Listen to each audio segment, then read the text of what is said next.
Bismillahirrahmanirrahim. Assalamualaikum warahmatullahi wabarakatuh. Pertama-tama, perkenalkan nama saya Al-Ghifari dari Teknik Informatika kelas A dengan NIM 2302502502006. Baik, pada video kali ini saya akan mengerjakan tugas yang diberikan oleh Bapak Dedi Suwarna Eskom Mkom, yaitu tugas mempresentasikan pentingnya rekayasa perangkat lunak. Tanpa berlama-lama, langsung saja kita ke materinya. Yang pertama yaitu apa itu RPL. RPL adalah disiplin ilmu yang mempelajari proses pembuatan perangkat lunak secara sistematis, mencakup analisis, desain, coding, testing, dan pemeliharaan. Nah, tujuannya meningkatkan kualitas perangkat lunak.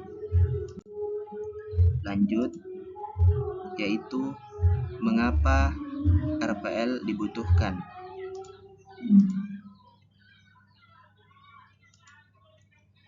Nah, yaitu untuk mengurangi tingkat kesalahan seperti error dalam pengembangan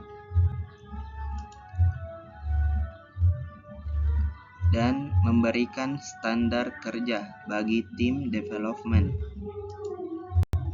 dan memastikan perangkat lunak sesuai kebutuhan pengguna. Lanjut, yaitu peran RPL dalam proyek. Nah, yang pertama, mengurangi risiko kegagalan proyek. Dan yang kedua yaitu mengatur proses agar lebih terstruktur. Dan yang ketiga, memberikan panduan kerja mulai dari awal hingga akhir. Lanjut pada masalah umum tanpa RPL. Yang pertama, pengembangan tidak terarah. Dan yang kedua, biaya membengkak karena revisi berulang. Dan yang ketiga, dokumentasi tidak lengkap sehingga sulit dikembangkan. Lanjut pada manfaat utama RPL. Yang pertama, meningkatkan kualitas perangkat lunak. Yang kedua, mempermudah pemeliharaan jangka panjang. Dan yang ketiga, meningkatkan efisiensi waktu dan biaya. Nah, lanjut pada kualitas perangkat lunak yang baik. Nah, yang pertama yaitu reliability, yaitu dapat diandalkan. Yang kedua yaitu usability, yaitu mudah digunakan. Yang ketiga yaitu maintainability, yaitu mudah diperbaiki dan dikembangkan. Lanjut pada peran dokumentasi dalam RPL. Yang pertama yaitu menjadikan dasar pengembangan dan pemeliharaan. Yang kedua, menyamakan pemahaman tim. Nah, yang ketiga yaitu mencegah kesalahan saat penambahan fitur.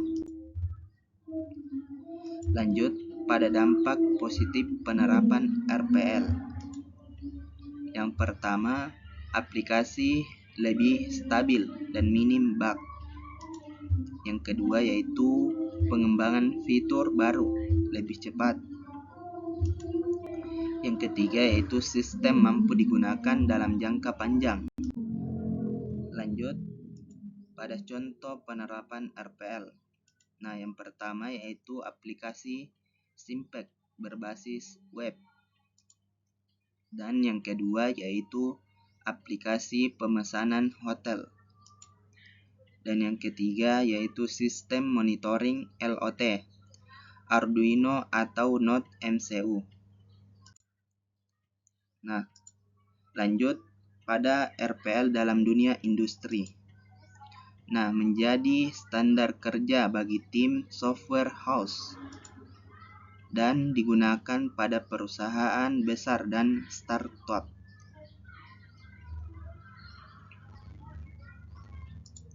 Dan mendukung kolaborasi tim secara profesional. Nah, pada kesimpulan, yaitu RPL sangat penting untuk memastikan perangkat lunak berkualitas dan meningkatkan efisiensi, mengurangi risiko, dan mempermudah pemeliharaan. Dan setiap proyek software sebaiknya mengikuti prinsip RPL. Baik, sekian dari saya atas nama Al-Ghifari. Jika ada kesalahan atau kekurangan mohon dimaafkan, dan saya akhiri dengan kata Assalamualaikum warahmatullahi wabarakatuh.